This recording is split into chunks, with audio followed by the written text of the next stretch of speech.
What's going on, everybody? Jolt here from TheTokenMinorities, and I am back with the Week 5 team builder of the GBA Season 8, where your undefeated Kansas City Giraffe Chiefs are preparing to take on CybertronVGC and his Melbourne Rotoms. A really exciting matchup. Make sure to go check out my opponent's channel. Gonna be linked down in the description below. I'm sure most of you are pretty familiar with Cybertron already, especially at this point in the GBA, but in case you're not really a fan of VGC content, or at least haven't watched much VGC content in the past, he is one of the absolute best VGC YouTube channels out there, so if you want to learn a little bit about that, I would highly recommend him. I don't even play VGC myself, but I still really enjoy watching his VGC content just because he's such a humble guy in his commentary. He's always looking for ways to improve. He doesn't complain about getting hacked. He always looks instead at ways to maybe prevent that hacks from impacting the game in the first place. That's just a really, an attribute of him that I really respect a lot. And that's something I really don't ever see in other YouTubers, quite frankly, and I do see it in him, and that's why I like watching him so much, so maybe go give him a look, and I think you will enjoy his content. So let's talk about this matchup a little bit, and about Cybertron in general. So as most of you probably already know, he's a two-time national champion, and I think he got like 3rd place at Worlds in 2013, so he's a stud at VGC, there's no doubt there. But he is pretty raw at singles, especially draft format. This is going to be, I believe, his 5th singles draft format game ever. So that's something I do need to keep in mind when I am prepping for him, as he's very knowledgeable. You have to be knowledgeable to be a national champion, let alone 3rd place in the world. But he doesn't have the instincts of a singles player. And I talked about that a little bit in the press conference. If you saw that, make sure to check that out as well. That'll be linked down in the description below. I don't really think that Aaron has the instincts of a singles battler, but he has the knowledge to hang with anybody, really. He just beat Joey earlier in the season with maybe a little bit of hacks, but he beat Joey, and we all know that PokeAim is one of the best singles players out there. So he can beat anybody. He's not someone to underestimate, especially with his knowledge. And he's also going to be tough to predict because he doesn't have that singles instinct. As I was mentioning in the press conference as well, people like me, people who have played a lot of singles format and feel like really comfortable with it, are good at the format because they are able to predict the instincts of their opponent, and Cybertron doesn't have the singles instinct because he hasn't played much singles yet.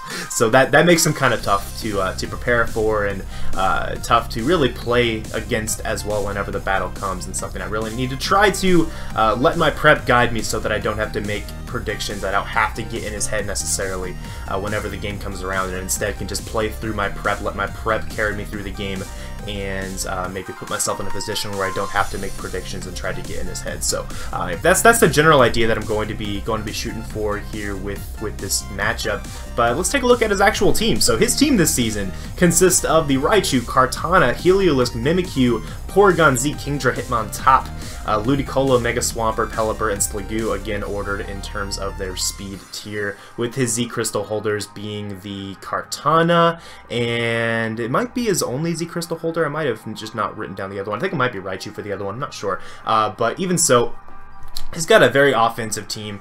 He doesn't have switch-ins to like anything, especially fairy types. His fairy resistance is a Kartana, so immediately I'm looking at that and I'm gonna be like, all right, so Gardevoir is the first mon on the team 100% here when he has no fairy resist on his team. I really don't even count Kartana as a fairy resist because it's quite frankly nearly one-shot by a Moonblast if it's an offensive set. So yeah, I can definitely keep that in mind. But yeah, so his team is very offensive without switch-ins, which means that speed control is really important in this matchup. You've seen probably a couple times this season people have tried to run stuff like Trick Room and Tailwind against Cybertron's Rain team, and that's a very viable strategy, something I certainly am considering here for this matchup. But I also feel like my team has a lot of defensive pivots that can deal really well with his Rain Sweepers, and because of that I'm not actually forced to run stuff like Tailwind and Trick Room to be able to deal with him, because I am pretty comfortable in my defenses to be able to take hits from his Rain offense just naturally. I have 3 of the absolute best switch-ins to Rain Sweepers in the entire game, being Mega Venusaur, Celesteela, and Seismitoad. Those 3 can switch into pretty much all of his team yes, all of his team can be switched into by those 3 Pokemon, which is really nice. That's a luxury to have, definitely, here in this matchup. There might be some sets that he can bring that would give that combination of 3 a hard time, but you know, I can build around that appropriately to be able to have other switch-ins to his threats. But generally, the thought process behind the approach, basically, of this build is to make sure that I don't have to make predictions in this game. I want to be able to attack what is in front of me so that I can not have to worry about trying to predict someone who is essentially unpredictable at this point in his singles career. So yeah, just something to keep in mind. But yeah, the name of the game is Speed Control. In this matchup, I'm not going to do it with Trick Room, I'm not going to do it with Tailwind, at least not this time. This is a divisional matchup, so I do have to play him twice. I need to keep that in mind as well, and as a result, I'm not going to talk entirely about the thought process behind the team, but I'll try to give you enough so that you at least understand how the team is supposed to work. But yeah, so not going to do Tailwind, not going to do Trick Room, but what I am going to do is have a stout defensive core to make sure I can switch into his offensive threats as needed, and I'm also going to have a Choice Scarf Trace Gardevoir because that is going to allow me to outspeed his threats even under the rain, as I will be able to trace the Swift Swim and with the Choice Scarf outspeed them, and coupling that with the fact that he's very resistant as a Kartana, Gardevoir is looking absolutely incredible in this matchup as something that I can really build around offensively, and just making sure that Gardevoir is going to be able to be the mon that wins the game in the end. So yeah, that's all for the team analysis, or the draft analysis, I guess. Let's take a look now at the team I've decided to bring here. So first and foremost is the Gardevoir. This is a modest set with just enough speed to outpace a max speed Pelipper. This ensures that I'm going to be able to outspeed even a Choice Scarf Pelipper, which I think is a possibility against my team. Just knowing Aaron, he has brought pretty much the same kind of Pelipper each time, which has just been kind of a bulky defensive Damp Rock Pelipper, which I would kind of expect to come again, to be honest, at this stage in his career. I think he might, maybe in the rematch, bring a different type of Pelipper, but I kind of expect to see the bulky defensive Pelipper with a Damp Rock. But even if he does decide to bring an offensive set, maybe to give him a better way to offensively hit the Mega Venusaur bring, then this would still be able to outspeed it if that were Choice Scarf, which is pretty nice. Moonblast does a lot to it. Obviously doesn't one-shot the Pelipper, but maybe after a round of Stealth Rock and a little prior chip, I'll be able to knock it out with this as well. So yeah, the coverage on this just pretty much hits his entire team super effectively or neutrally. Moonblast is so spammable against this team. Focus Blast is to let me hit the Kartana, as well as maybe in a situation where there's a Kartana, Heliolisk, and or Porygon Z remaining, I might want to lock in a Focus Blast instead of Moonblast. Psyshock is for the Assault Vest users, most likely the Ludicolo, as that seems to be his go-to set on the Ludicolo this season. And Energy Ball for the Mega Swampert, since I will be able to, of course, outspeed that under the rain and nuke it with the Energy Ball. So yeah, this is a monster, absolute monster against this team. Now, I want to make sure I also have a secondary way to win this game, though.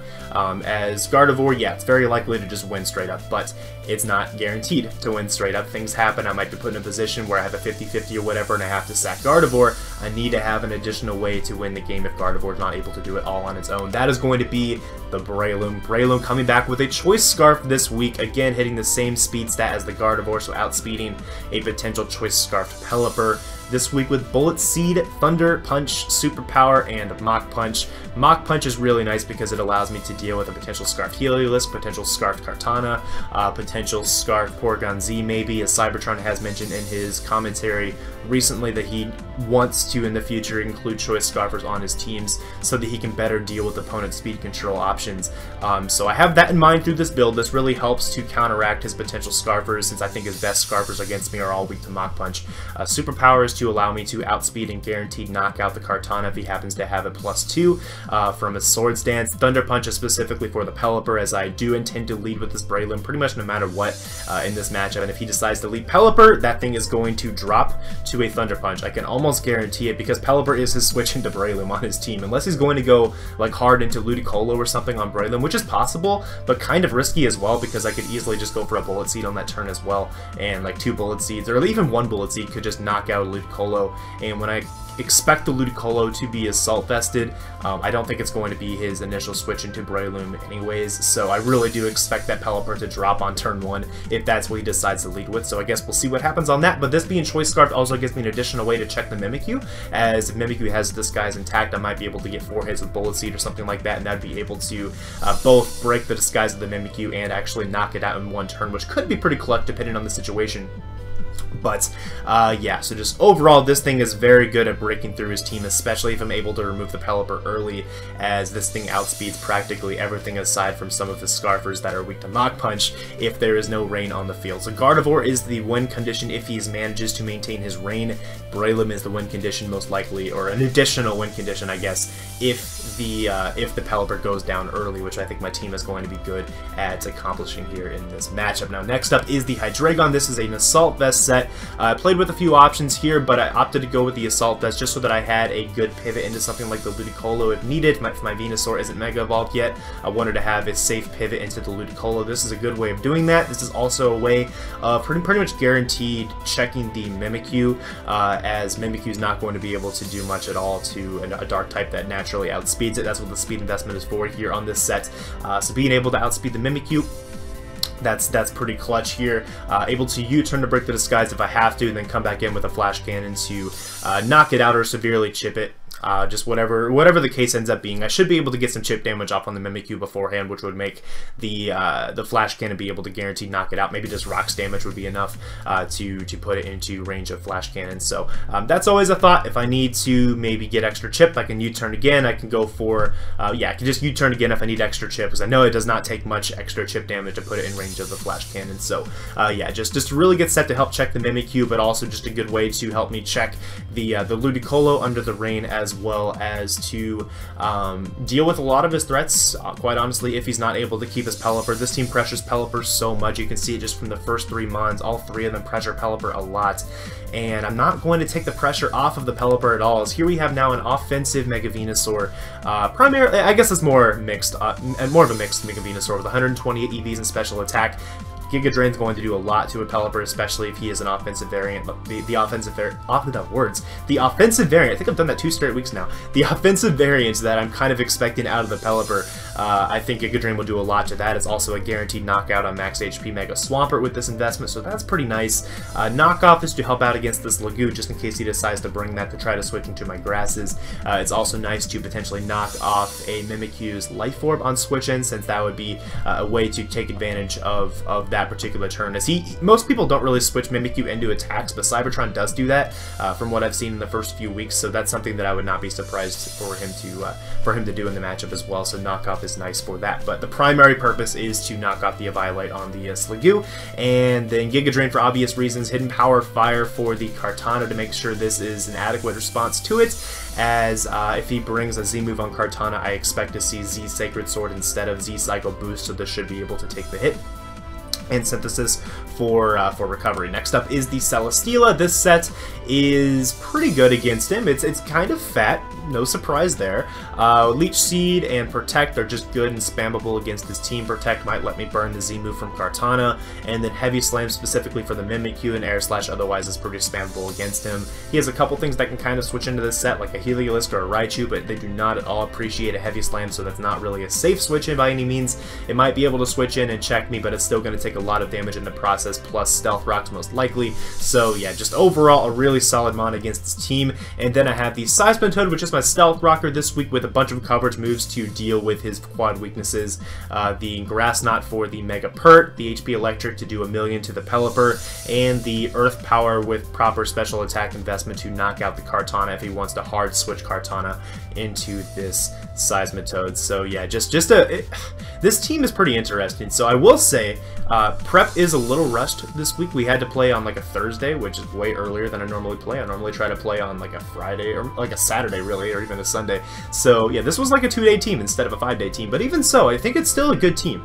and I think it can get the job done. There's some things that I probably would want to change in the team for next time, but that's a good thing, right? I don't want to bring the absolute best team in the first matchup against an opponent in my division because I have to play them again. So I'm glad I'm going to be able to save some of my other options for this team until that second matchup. But in terms of what I'm actually bringing here, I think this team is pretty solid. I think you can get the job done. I think the matchup is really good for me, honestly, and yeah, I guess we'll just see what happens. The combination Gardevoir and the Breloom, I really think is going to be able to beat him down. He does not have switch-ins to those, and if I'm able to lure in the Pelipper with an HP Electric from Toad, maybe lure it in with a Thunder Punch from Breloom, or maybe just do a bunch of damage to it with Venusaur plus Gardevoir, then I really think that the Braylum can win the game as well with Pelipper being gone. I think that the Hydreigon as well is so good against him if the rain is gone. So the offense is so good and the defense is really good against him too. So I'm happy with this team. Like I said, there's some ways I could change it up for the next time,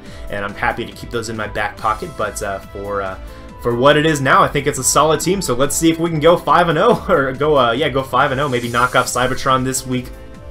We'll see how it goes. Interested in seeing what he decides to bring. But thanks for watching, guys, and hope you come out to the battle tomorrow, which I assume is going to go up around noon EST. I haven't really talked with them yet to figure out when we want to upload. So I guess if it's later than noon EST, you'll know why. But I'm going to shoot for that time. So yeah, you can be looking forward to that. So thanks for coming out, guys. Thanks for watching, and I will see you all tomorrow. Peace.